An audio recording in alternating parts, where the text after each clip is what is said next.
जय माता दी। सूर्य सा तेज, चंद्रमा सी शीतलता, माँ दुर्गा की महिमा अपरंपार। संकट हरें सुख बरसाएं, नवरात्रि का शुभ हो हर एक विचार। जय माता दी। आप सभी का एक बार फिर से स्वागत है आपके अपने यूट्यूब चैनल धर्म ज्ञान में।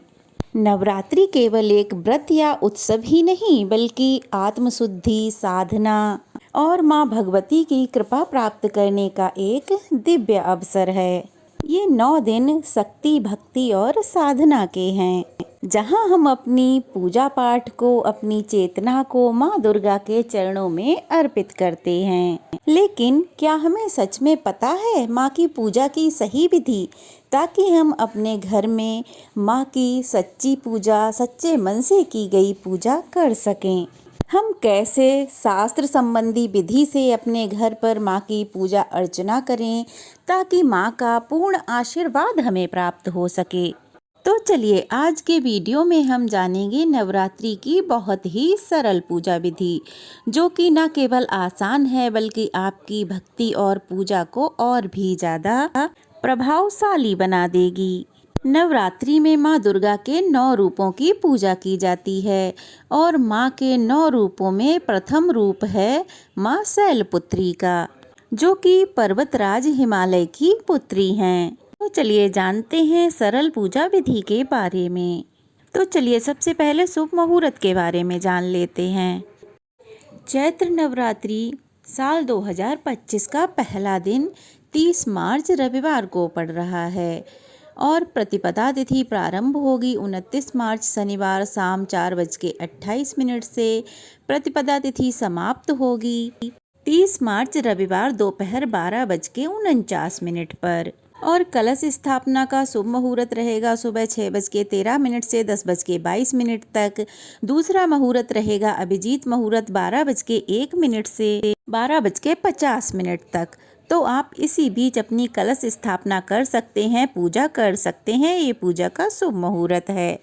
बिना कलश स्थापना के आप पूजा कैसे कर सकते हैं, और कौन कौन सी जरूरी बातों का ध्यान आपको इस दिन रखना है, और फिर नवरात्रि के 9 दिनों तक लगातार आप किस प्रकार से पूजा करें, और किन किन बातों का आपको ध्यान रखना है। तो चलिए वीडियो शुरू करते हैं। उससे पहले आपसे हाथ जोड़कर अनुरोध है कि वीडियो को पूरा देखिएगा, और वीडियो अच्छी लगे तो लाइक कीजिएगा। कमेंट बॉक्स में जय माता दी लिखना बिल्कुल मत भूलिएगा, और अगर नए हैं तो प्लीज़ चैनल को सब्सक्राइब कर दीजिए।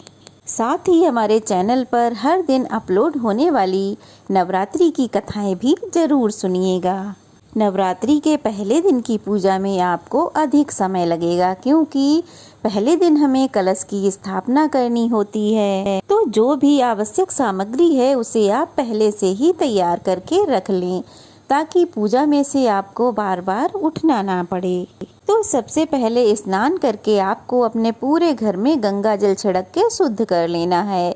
उसके बाद उत्तर या पूरब की ओर मुंह करके हम पूजा करेंगे। पूजा करने के लिए एक चौकी की जरूरत होती है, तो जहाँ पर भी आप पूजा कर रहे हैं उस जगह को गंगा जल छिड़क कर शुद्ध कर लें। आप चाहें तो वहाँ पर सुंदर सी रंगोली बना सकते हैं, सुंदर सा मंडप भी सजा सकते हैं। तो सबसे पहले आप चौकी रखें, चौकी के ऊपर लाल या पीला वस्त्र बिछाएं। तो सबसे पहले हमें कलश की स्थापना करनी होती है, तो उसके लिए आप तांबे का, पीतल का या किसी भी धातु का या मिट्टी का लोटा या कलश ले सकते हैं। अगर आप मिट्टी का कोई भी बर्तन यूज कर रहे हैं, जैसे कि मिट्टी का लोटा, मिट्टी का दीपक, तो अंतिम दिन उसका विसर्जन जरूर कर देना चाहिए। सबसे पहले हम चौकी पर अक्षत का आसन देकर या अष्टदल कमल बनाकर उस पर कलश स्थापित करेंगे। तो जिस भी कलश का आप इस्तेमाल करने वाले हैं उसके कंठ पर 3 बार मौली यानी कि कलावा लपेट लें, स्वास्तिक बना लें, या फिर 16 बिंदियां आप सिंदूर की लगा सकते हैं। अब जो आसन आपने कलश के लिए लगाया है उस जगह पर कलश को रखकर उसमें शुद्ध जल भरें। जल भरते समय गंगा, यमुना सभी पवित्र नदियों का स्मरण करें और उसमें शुद्ध जल गंगा जल मिलाकर डालें। अक्षत, हल्दी की गांठ, लौंग का जोड़ा, एक सिक्का और इलायची आपको कलश के अंदर डालनी है। कलश के ऊपर रखने के लिए आम या अशोक के पत्ते, अगर ये ना मिले तो आप पान के पत्ते भी रख सकते हैं। 5, 7 या 9, 11 की संख्या में आप कलश के ऊपर पत्ते लगाएं। ध्यान रहे पत्ते विषम संख्या में ही हों और पत्ते साफ हों, कटे फटे बिल्कुल ना हों। अब इस कलश के ऊपर आप गेहूं या चावल से भरी एक कटोरी रखें। उसके ऊपर आपको पानी वाला एक नारियल भी स्थापित करना होता है। नारियल स्थापित करते समय चेक जरूर करना कि उसमें पानी हो, सूखा नारियल स्थापित नहीं करना चाहिए। अब उस नारियल के ऊपर एक लाल चुन्नी लपेटें, उसके ऊपर कलावा लपेटें। नारियल की पूजा भी आपको करनी होती है। अब वह नारियल आप कलश के ऊपर रख दें, फिर नारियल पर तिलक लगाएं, माता रानी से प्रार्थना करें कि आपके द्वारा की गई कलश स्थापना को माता रानी स्वीकार करें और फिर जो नारियल है उसे कलश के ऊपर रख देना चाहिए। ध्यान रहे कि नारियल आप जो कलश के ऊपर रख रहे हैं उसे लिटा कर ही रखना चाहिए, सीधा खड़ा करके नहीं रखना चाहिए। नारियल आपको किस तरह से रखना है ये भी ध्यान रहे। नारियल का जो मुख है वो पूजा करने वाले व्यक्ति की ओर होना चाहिए, यानी कि नारियल जिस ओर से पेड़ की टहनी से जुड़ा हुआ होता है वो साइड आपको अपनी तरफ रखनी है। कभी भी नारियल का मुख कलश के नीचे की तरफ नहीं होना चाहिए। कलश को विधि विधान से स्थापित करने से और नारियल को सही विधि से रखने से ही पूजा सफल होती है। कलश की स्थापना हमेशा माँ भगवती के दाहिनी तरफ करनी चाहिए, यानी कि जब आप पूजा करेंगे तो आपका बायां साइड हो। कलश स्थापित करने के बाद हम हाथ जोड़कर कलश में निवास करने वाले सभी देवी देवताओं और सभी नदियों को प्रणाम करेंगे। अब बिना गणेश जी की पूजा के तो कोई पूजा सफल नहीं होती, तो सबसे पहले भगवान गणेश की पूजा की जाती है। तो अगर आपके पास गणेश जी की प्रतिमा या मूर्ति है उनकी स्थापना करें, अगर नहीं है तो आप एक सुपारी पर कलावा लपेटकर उन्हीं को गणेश जी मानकर उनकी पूजा करें। चौकी पर चावल का आसन, अक्षत का आसन देकर उस सुपारी की यानी कि गणेश जी की स्थापना करें। अब माता दुर्गा की प्रतिमा या तस्वीर आपके पास है उसकी स्थापना करें। माता की जो प्रतिमा है उसे डायरेक्ट चौकी पर नहीं रखना चाहिए। आप थोड़े से पुष्प का या फिर अक्षत का आसन देकर ही मूर्ति विराजमान करें। अब सबसे पहले गणेश भगवान जी को स्नान कराकर उन्हें तिलक लगाएं, जनेऊ पहनाएं, दूर्वा अर्पित करें और माता दुर्गा की प्रतिमा को यदि धातु की प्रतिमा है तो उन्हें स्नान कराएं और अगर मिट्टी की प्रतिमा है तो गंगा जल का छींटा देकर स्नान का भाव करें। फिर माता रानी को तिलक लगाएं, सभी श्रृंगार की सामग्री अर्पित करें, पुष्पों से श्रृंगार करें, सभी मौसमी फल और फूल अर्पित करें। तो सुहाग की सामग्री जैसी आपकी सामर्थ्य हो उस हिसाब से माँ को अर्पण करें। कहते हैं कि नवरात्रि की पूजा में हम 9 दिन पूजा करते हैं तो नवग्रहों की भी पूजा करनी चाहिए, जिससे कि कुंडली में किसी ग्रह से अशुभ प्रभाव हो रहा हो, किसी ग्रह से पीड़ा प्राप्त हो रही हो तो वह पीड़ा दूर हो जाती है या फिर बहुत हद तक शांत हो जाती है। तो आपको नवग्रह की भी स्थापना करनी चाहिए। अगर आपके पास नवग्रह यंत्र है तो आप उसको ही कलश के पास स्थापित करके पूजा कर सकते हैं, और नहीं तो आपको चौकी पर ही 9 जगह थोड़े थोड़े से चावल का, अक्षत का आसन देकर उन पर ही आपको 9 सुपारी स्थापित करनी है। ध्यान रहे सुपारी एकदम सही होनी चाहिए। अब सुपारियों को नवग्रह का प्रतीक मानकर उनका पूजन करें, उन्हें आप जनेऊ अर्पण करें और सभी नवग्रहों का स्मरण कर उन्हें प्रणाम करें। नवग्रह स्तोत्र या नवग्रह मंत्र का भी जाप आपको करना चाहिए। अब धूप दीप जलाकर हाथ में पुष्प या जल लेकर माता रानी के समक्ष व्रत करने का या पूजा करने का संकल्प लेना चाहिए। अगर आप श्री दुर्गा सप्तशती का पाठ प्रारंभ करना चाहते हैं तो उसका भी संकल्प लेना चाहिए। किस तरह का फलाहार आप इन व्रत में करना चाहते हैं, किस तरह का व्रत आप रखना चाहते हैं, कितने व्रत रखना चाहते हैं। क्योंकि कुछ लोग पहला और आखिरी व्रत रखते हैं और कुछ लोग पूरे 9 दिन के व्रत रखते हैं। तो जिस तरह से आपकी श्रद्धा हो, सामर्थ्य हो, उसी प्रकार का आपको संकल्प लेना चाहिए। अब 9 दिनों तक आपको उन्हीं नियमों का, उन्हीं बातों का पालन करना चाहिए। बहुत से लोग 9 दिनों तक अखंड ज्योत जलाकर रखते हैं, तो पहले दिन ही आपको अखंड ज्योत जला लेनी चाहिए।